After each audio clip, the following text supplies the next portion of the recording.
এখন চলে এসেছে বাজাজের শোরুম।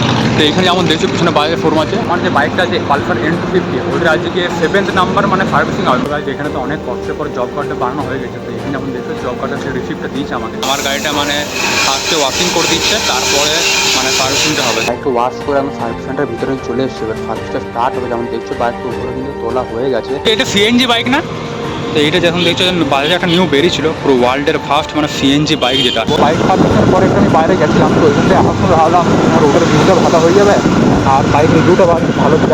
দেখছো টোটাল একদম 9370 আমরা চালানো হয়ে গেছে, 10,000 হতে চললো। বেশ ভালোই কিন্তু লাগছে, পুরো স্মুথ আছে বাইকটা এই সেগমেন্টের মধ্যে যেমন বলতে গেলে। তো বাইকটি আমি টোটাল 9370 করে চালিয়েছি। যেমন অ্যাভারেজ যদি বলতে যাই মিটারে কিন্তু শো হয় 38, 39, বাট 35 দেয়। আর সিসি অনুযায়ী 250 সিসি অনুযায়ী কিন্তু 35 দেয় আমার যা মনে হচ্ছে। এখানে একবার যদি বলে দিই একবার কী কী করেছি। এখানে যেমন দেখছো পুরো এবার কিন্তু ওয়াশটা কিন্তু সেরকম করেনি ইঞ্জিন। এখানে যেমন দেখছো এগুলো আমি তখন খেয়াল করিনি, জল দিয়ে ভিজা ছিল বলে অত বোঝা গেল না। বাইকে মানে সার্ভিসিংয়ে তো মানে ইঞ্জিন অয়েল যেটা হয় বা তারপরে মোবিল যেটা হয় নিচে, ওইগুলো তো চেঞ্জ করিনি।